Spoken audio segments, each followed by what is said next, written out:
Yo sabía quién era él desde antes que naciera. Yo era apenas un adolescente de unos 13 o 14 años, cuando de manera milagrosa un ángel apareció y me dijo: No tengas miedo, María, porque Dios te ha dado un gran privilegio. Vas a quedar embarazada y tendrás un hijo, a quien le pondrás por nombre Jesús. En aquel momento yo estaba comprometida para casarme con José, pero nunca habíamos estado juntos. Por eso le pregunté al ángel: ¿Cómo pasará esto si aún no me he casado? El ángel respondió mi pregunta de manera inesperada: El Espíritu Santo se acercará a ti. El Dios Altísimo te cubrirá con su poder. Por eso el niño vivirá completamente dedicado a Dios y será llamado Hijo de Dios. Respondí con fe a las palabras del mensajero divino diciendo: Yo soy la esclava del Señor, que suceda todo tal como me lo has dicho. Aunque yo provengo de Nazaret, un poblado al norte del país, el niño nació en Belén, una ciudad que queda al sur de Judea. A los 8 días de nacido, circuncidamos al niño y le pusimos por nombre Jesús, que quiere decir Salvador, tal como lo había pedido el ángel. Belén está cerca de Jerusalén. Eso nos permitió presentar al niño en el templo a los 40 días de nacido, como ordena la ley. Allí encontramos a un anciano muy piadoso llamado Simeón. Vivía con la esperanza de ver al libertador de Israel, pues el Espíritu Santo le había revelado que vería al Mesías, el ungido por Dios, antes de morir. Estaba en el templo porque el Espíritu Santo le había ordenado que fuera ese día. El anciano tomó a mi hijo en sus brazos y comenzó a cantar, alabando a Dios con pasión. En su canción decía que ya podía morir en paz, pues había visto al Salvador enviado para alumbrar a todas las naciones. Las palabras del anciano Simeón nos maravillaron. José y yo estábamos tan orgullosos de nuestro hijo. Sin embargo, el día se empañó cuando el anciano se acercó a mí para darme el siguiente mensaje. Dios envió a este niño para que muchos en Israel se salven y para que otros sean castigados. Él será una señal de advertencia y muchos estarán en su contra. Así se sabrá lo que en verdad piensa cada uno. Y a ti, María, esto te hará sufrir como si te clavaran una espada en el corazón. Sus palabras tenían el sabor de la verdad. Tan pronto me dijo que sentiría como si una espada me atravesara el corazón, supe que la vida de mi hijo amado corría peligro. Sus sufrimientos serían la fuente de mi dolor. Yo comprendí todo esto, pero me quedé callada, guardando todas estas cosas en mi corazón. Jesús tuvo una niñez relativamente normal, aunque cuando tenía 12 años se alejó de nosotros durante una visita a Jerusalén. Después de una búsqueda desesperada, lo encontramos en el templo, debatiendo con los maestros de la ley.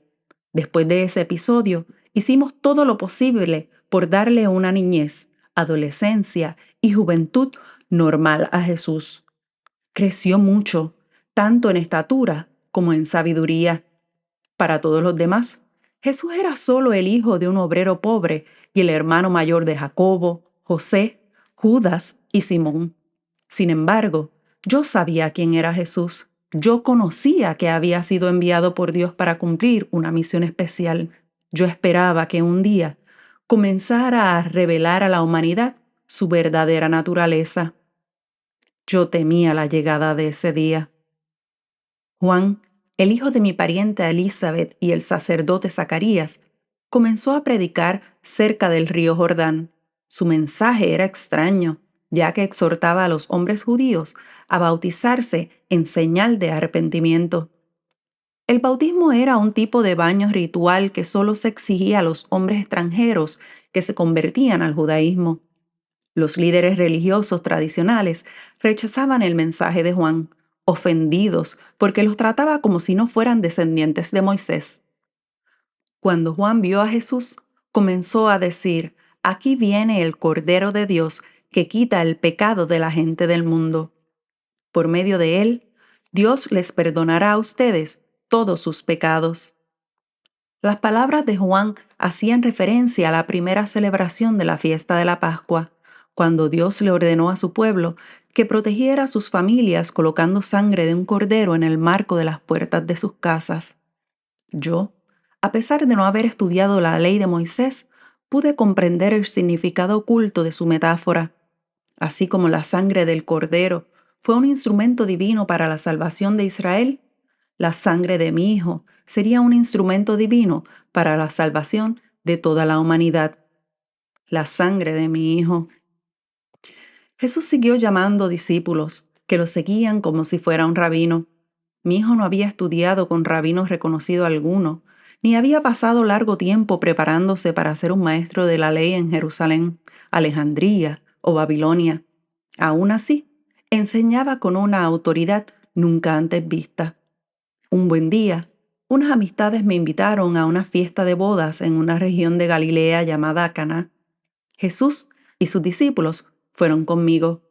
En aquel tiempo las bodas en nuestro país duraban toda una semana.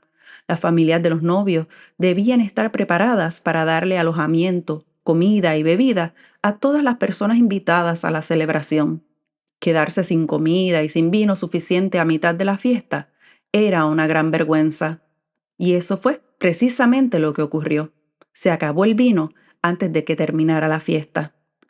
En ese momento comprendí que había llegado el momento de que Jesús le demostrara al mundo quién era en realidad. Por esta razón, le dije a Jesús que se había acabado el vino. De primera intención, Jesús rechazó mi petición diciendo: Madre, eso no es asunto nuestro. Aún no ha llegado el momento de que yo les diga quién soy. Pero las madres conocemos a nuestros hijos. Yo sabía que había llegado la hora de revelar la verdad. Así como una golondrina echa a sus críos a volar, yo tenía que motivar a mi hijo a demostrar su verdadera naturaleza. Por esta razón, me acerqué a los sirvientes y les dije: hagan todo lo que Jesús les diga.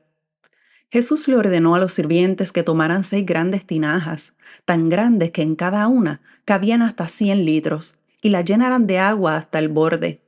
Inmediatamente después, les ordenó a los sirvientes que sacaran un poco de líquido y lo llevaran al encargado de la fiesta para que lo probara. Los sirvientes obedecieron a Jesús y llevaron el líquido que se había convertido en vino. El encargado de la fiesta probó el vino sin saber de dónde había salido. Después llamó al novio y le recriminó diciendo: siempre se sirve primero el mejor vino y luego, cuando ya los invitados han bebido bastante, se sirve el vino corriente. Tú, en cambio, has dejado el mejor vino para el final.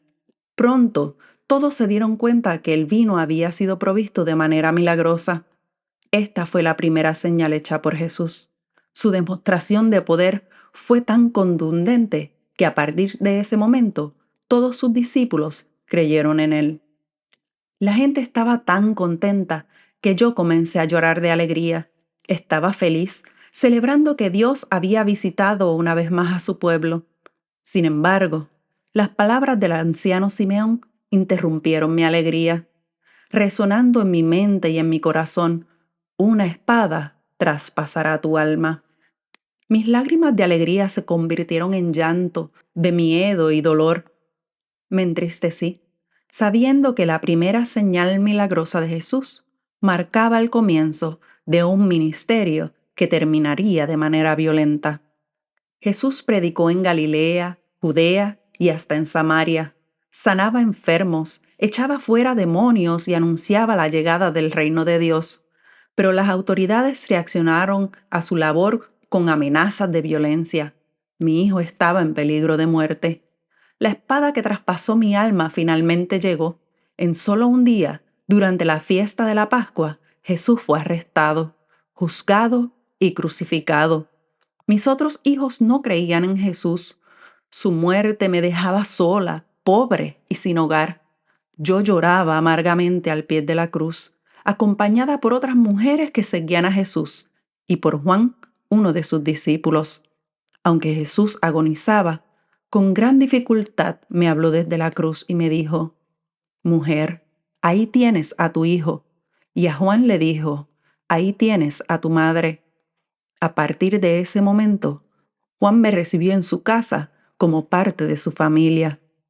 Jesús, mi hijo amado, Demostró su amor por mí desde la cruz. También demostró su amor por ti. Su muerte demostró su amor por toda la humanidad. Sí, sentí como si una espada traspasara mi corazón, pero mi dolor tuvo sentido. Como profetizó Juan, Jesús fue y todavía es el Cordero de Dios que quita el pecado del mundo. Su sangre nos cubre, nos protege y nos salva de la perdición. Las madres no deseamos ver sufrir nuestros hijos e hijas. Ver a mi hijo agonizar colgado de una cruz fue una experiencia horrible que ninguna madre debería volver a ver jamás. Pero mi hijo vino al mundo con una misión divina y yo, obediente, acepté cumplir mi rol en el plan de salvación. Todas las madres sabemos que en la vida tendremos que enfrentar tareas difíciles y hasta dolorosas.